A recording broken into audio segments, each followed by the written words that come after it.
please help me in welcoming the man who knows how to fight bullies better than anyone I know, Joe Biden.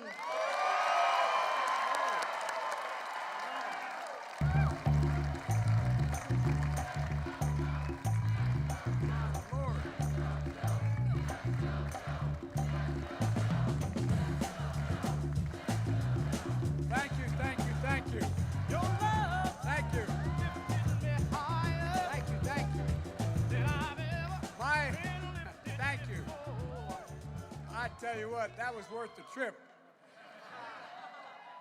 I tell you what, the main reason I ran for president, she never says that stuff privately to me. You know?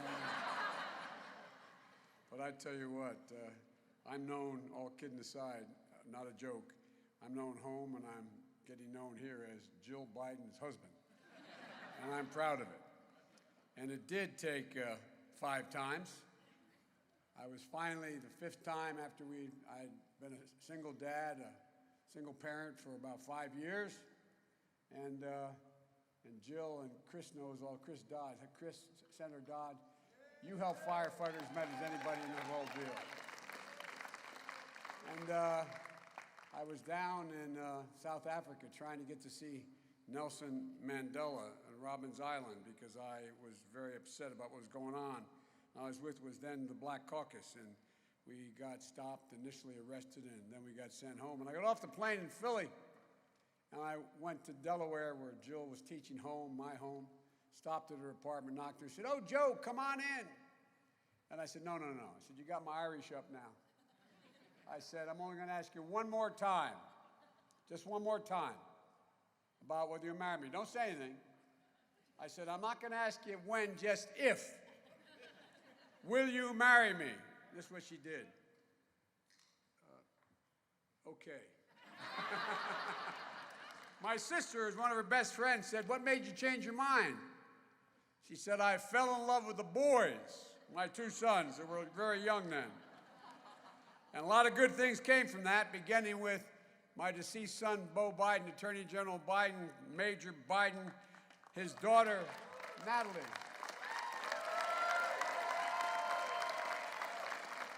Folks, look, you've all heard the expression, God made man, and then he made a few firefighters.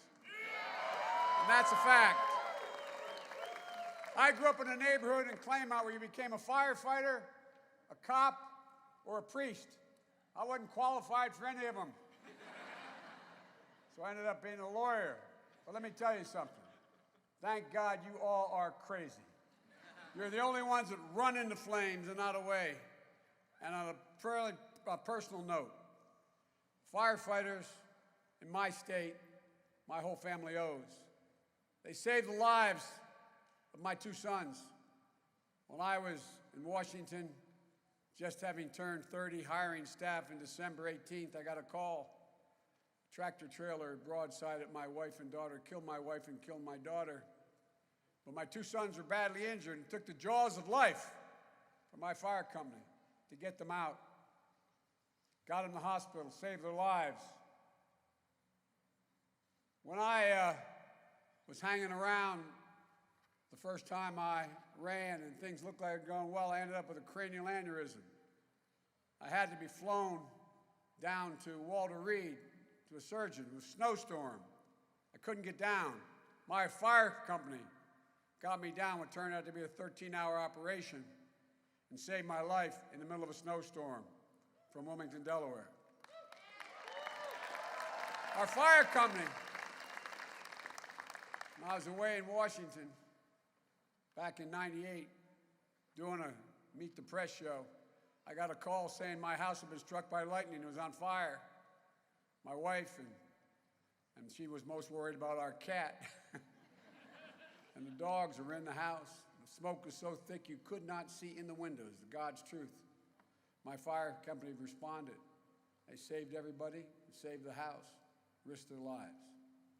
They're the most incredible group of people I've ever worked with. And Harold, to have you endorse me as you have has meant more to me than just the endorsement. It really means a great deal to me and my entire family. Folks, thank you for joining us at the Liberty and Justice Dinner. And a special thanks to those of you who traveled from across the state to show your support tonight. You know, to state the obvious, we can't do it without you. This is all about you. It's all about you being able to get folks to the polls. It's all about you being able to get folks to the caucuses. It's hand to hand. And I know from experience, the people who win are the people who have the best volunteers, because people come and vote, not just because of the person they support, but because you support them, because they respect you, and it matters a great deal. But I'm also asking you to take a step, an additional step, and that is get involved directly in the campaign. Become precinct captains if you're not. Volunteer to make phone calls, knock on doors. Ladies and gentlemen, it all starts in Iowa on February the 3rd. And together, we're going to win Iowa and win this nomination. So thank you, thank you, thank you. God bless you all, and may God protect our troops. Go get them. Thank you, thank you, thank you, thank you.